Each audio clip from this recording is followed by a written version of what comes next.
तीन सच्चे दोस्त, एक लंबा सफर और एक ऐसी रात जिसने उनकी जिंदगी बदल दी। जब भूख ने इम्तिहान लिया, जब लालच ने दोस्ती की नींव हिला दी और जब एक पत्थर ने उनकी आखिरी सांस तक रोक दी। क्या इन दोस्तों ने दौलत के लिए एक दूसरे से गद्दारी की या फिर उन्होंने सबसे बड़ी आजमाइश में सबक सीखा? सुनिए एक पुराना मगर दिल छू लेने वाला किस्सा, जिसमें है डर, इब्तिला और एक ऐसी मोहब्बत जो हर इंसान को सोचने पर मजबूर कर दे। सदियों पुरानी ये कहानी है एक ऐसे मुल्क की जहां शहर से दूर एक पुरानी बस्ती में तीन गहरे दोस्त अहमद, शाहिद और कासिम रहा करते थे। गांव वालों के दरमियान उनकी दोस्ती एक मिसाल थी, जैसे एक दरख्त की तीन शाखें जो अलग होकर भी जुड़ी रहती हैं। तीनों दोस्त बचपन से साथ हंसते, खेलते और एक दूसरे के गम खुशी में शरीक होते आए थे। मगर वक्त कभी एक सा नहीं रहता। जिंदगी की सख्तियों ने उन्हें ऐसे घेर लिया जैसे कोई नाजुक परिंदा तूफान के जिद में आ गया हो। उनके रोजगार के दरवाजे बंद होने लगे, गुर्बत का साया गहरा होता गया और रोटी के लाले पड़ने लगे। दिन ब दिन बढ़ती मुश्किलों ने उनके हौसले को भी आजमाना शुरू कर दिया था।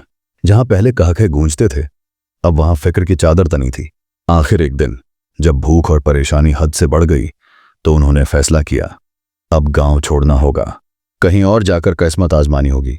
वो जानते थे अपना गांव छोड़ना आसान नहीं, मगर रुक जाना मतलब था कि गुर्बत उन्हें निगल जाएगी। उन्होंने अपनी मामूली सी जमा पूंजी इकट्ठा की, कुछ जोड़े कपड़े, थोड़ा सा राशन लिया और उम्मीदों के सहारे एक नामालूम मंजिल की तरफ निकल पड़े।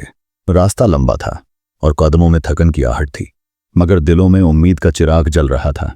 वो एक बेहतर जिंदगी का सपना आंखों में बसाए अपने गांव की मिट्टी को पीछे छोड़ते जा रहे थे। कई घंटों की मुसाफत के बाद वो एक अजनबी इलाके में पहुंचे। चारों तरफ सुनसान मैदान, घने दरख्त और एक अजीब सी पुरसुकून मगर डरावनी खामोशी, जैसे ये जगह सदियों से वक्त की कैद में हो, जहां हवा भी सरगोशियों में बातें करती हो। सूरज धीरे धीरे मगरिब की गोद में उतरने लगा, आसमान अंधेरे से भरता गया और शाम की ठंडी हवा ने थकन को और महसूस करवा दिया। तीनों दोस्त एक बड़े सायेदार दरख्त के नीचे बैठ गए। अहमद ने अपनी चादर बिछाई, शाहिद ने पानी की छोटी सी मश्क निकाली और कासिम ने एक सूखी रोटी तोड़कर सब में बांट दी। खामोशी में बस परिंदों की हल्की सी चहचहाहट थी। कासिम ने थके हुए लहजे में पूछा, क्या गांव छोड़कर हमने सही फैसला किया? अहमद ने आसमान की तरफ देखा जहां चमकते सितारे उभरने लगे थे। वो मुस्कुराकर बोला, जब कश्ती हवा की जद में आ जाए तो उसे बचाने के लिए किनारा चाहिए, चाहे वो दूर ही क्यों ना हो। यह सुनकर शाहिद ने एक गहरी सांस ली, अपने जूते उतारे, एक तरफ रखे और जमीन पर लेट गया। जो भी होगा मिलकर सामना करेंगे। ये कहते ही तीनों दोस्त थकन से चूर उन्हीं ख्यालों में डूबे आसमान के नीचे लेट गए। सुनसान इलाका था, दूर दूर तक न कोई चिराग न कोई आदमी, मगर तीनों दोस्त एक दूसरे के हौसले का सहारा थे। वो थके हुए जरूर थे, मगर डर को अपने ऊपर हावी नहीं होने दे रहे थे। गहरी रात के सन्नाटे में अचानक एक पुरसर्र आवाज गूंजी जिसने उन्हें कांपने पर मजबूर कर दिया। अहमद ने धीमे लहजे में कहा, यह आवाज कुछ खतरनाक सी लग रही है। शाहिद और कासिम एकदम सीधे होकर बैठ गए। उनके दिलों की धड़कनें तेज हो गईं। शाहिद ने आहिस्ता से कहा, ये क्या भला हो सकती है? आदमी तो नहीं लग रहा। तीनों दोस्त धीरे धीरे सरगोशी में बात कर ही रहे थे कि अचानक दूर घास में कोई चीज तेजी से हरकत करने लगी। जारी है। वो बूढ़ी औरत की तरफ देखकर बोला, माँ जी, आपका कोई रिश्तेदार नहीं इस संसार जंगल में? आप कैसे जिंदगी गुजारती हैं? बूढ़ी औरत मुस्कुराकर बोली, बेटा, मेरे 2 बेटे और एक बेटी है जो शहर में ब्याह चुकी है। मेरे बेटे बहन की खबर लेने शहर गए हैं, बस उनकी वापसी का इंतजार है। फिर बूढ़ी औरत अंदर गई और एक थैली लेकर आई। उसे अहमद के हाथ में थमाते हुए बोली, बेटा, ये तुम तीनों के लिए है। इसमें तुम्हारी सोच से ज्यादा दौलत है। हर गाय के बदले सोने की अशर्फियां हैं, इसे आपस में बांट लेना। अहमद ने थैली खोली तो हैरान रह गया, मगर फौरन अदब से बोला, माँ जी, हमें पैसों की जरूरत तो है, लेकिन हम आपकी जरूरत से फायदा नहीं उठा सकते। ये आप रख लें। वैसे भी हम मजदूरी करने आए हैं, कहीं और जाकर कमा लेंगे। मगर बूढ़ी औरत ने उनकी सच्चाई और मेहनत देखकर जिद की और अशर्फियां उन्हें दे दी। तीनों दोस्त दुआएं लेकर वहां से रवाना हो गए, लेकिन अब वो मजदूरी के लिए नहीं बल्कि अपने गांव वापस जाने का फैसला कर चुके थे, क्योंकि जितने पैसे उन्होंने साल में कमाने थे वो उन्हें इस थैली में मिल गए थे। तीनों दोस्त खनुशी खनुशी घर की तरफ रवाना हुए। हर एक के चेहरे पर मुस्कुराहट थी, लेकिन अब मामला बदल चुका था। अशर्फियों की चमक ने उनके दिलों में एक नया एहसास जगा दिया था। पहले जहां खाली हाथ होने के बावजूद वो एक दूसरे के लिए कुर्बान होने को तैयार रहते थे, अब वहां उनके दिलों में लालच की चिंगारी भड़कने लगी थी।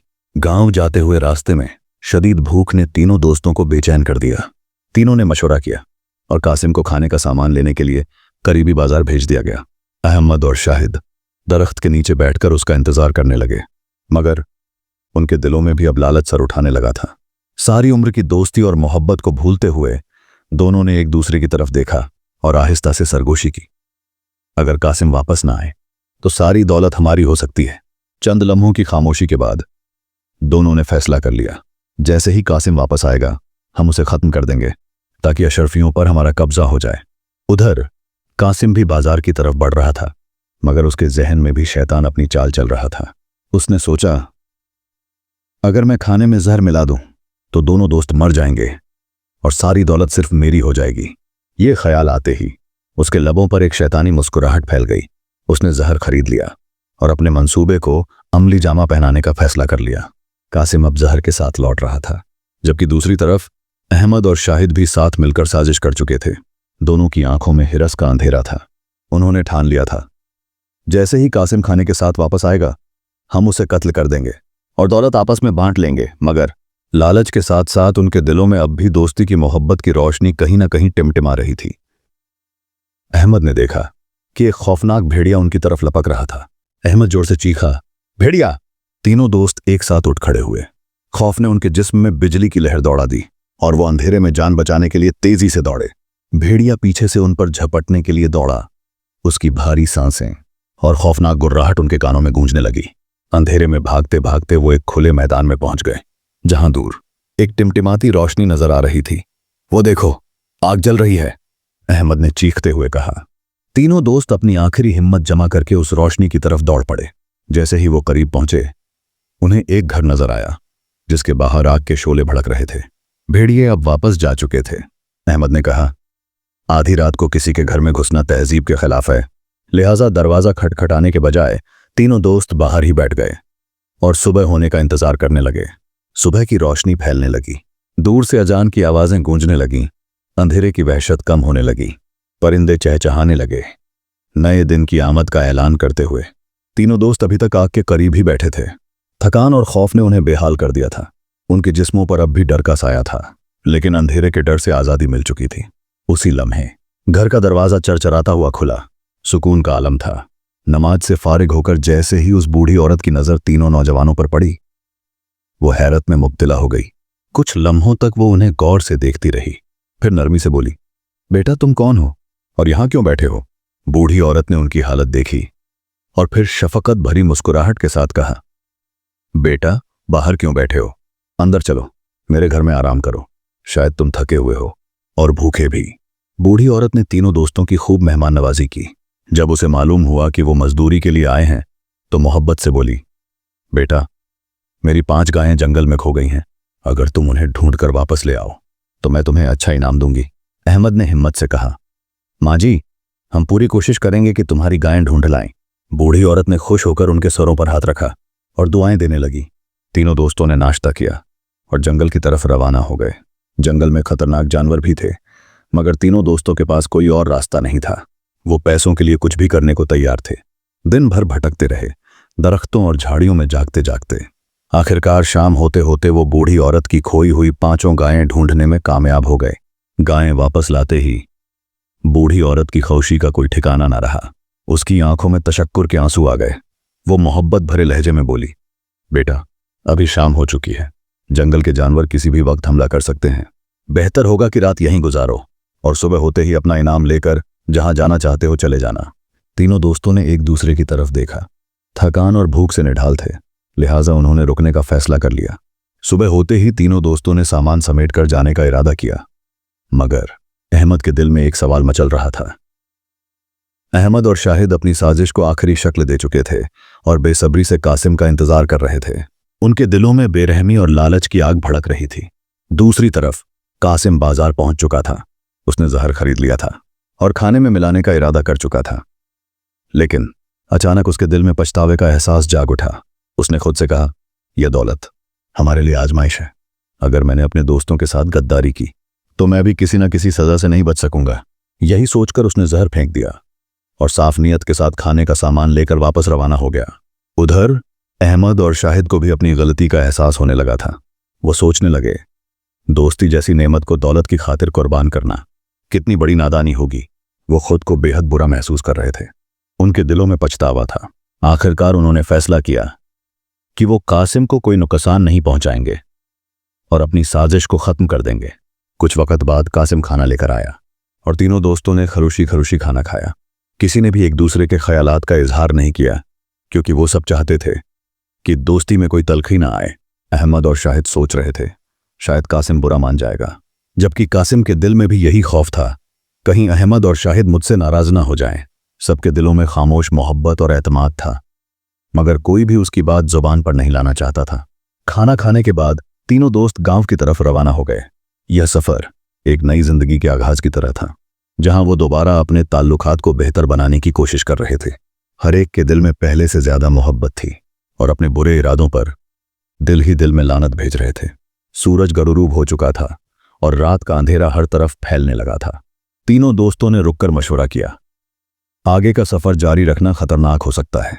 अहमद ने एक पहाड़ की तरफ इशारा करते हुए कहा, वहां एक गार गुफा नजर आ रही है जो बहुत महफूज लगती है जानवरों और डाकुओं से।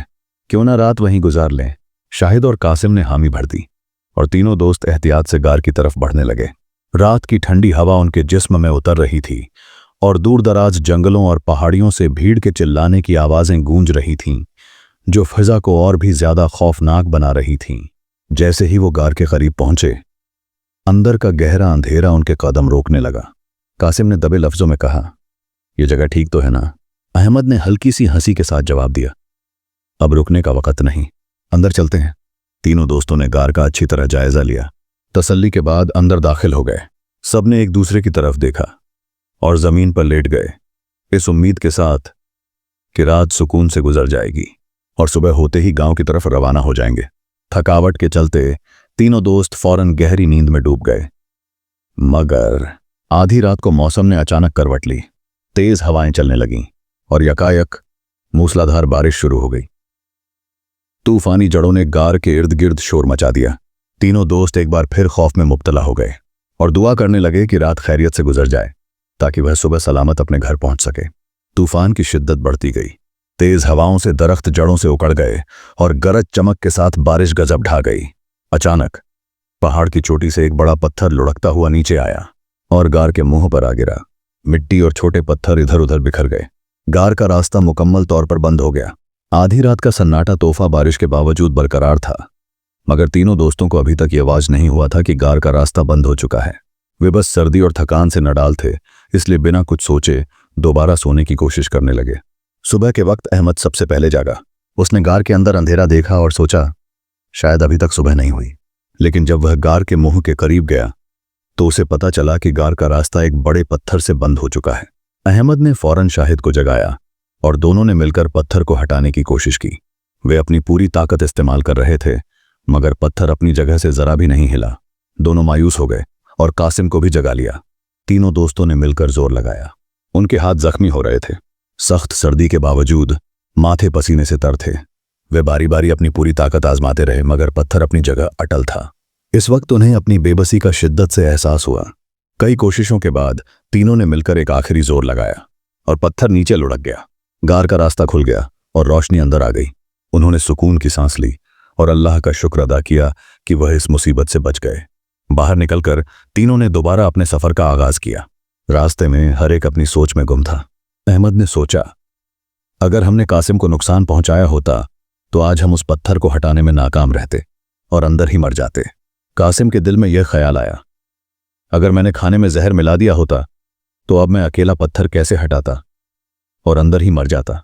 आखिर तीनों दोस्तों ने एक दूसरे से माफी मांगी और गांव पहुंचकर ईमानदारी से पैसे तकसीम कर लिए। अब वे पहले से भी ज्यादा करीब हो गए और भाइयों की तरह जिंदगी गुजारने लगे। इस आजमाइश ने उनके दिल और दिमाग पर गहरा असर छोड़ा और उन्हें एहसास हुआ कि लालच सिर्फ दूसरों के लिए नहीं, बल्कि खुद इंसान के लिए भी तबाही का सबब बन सकती है।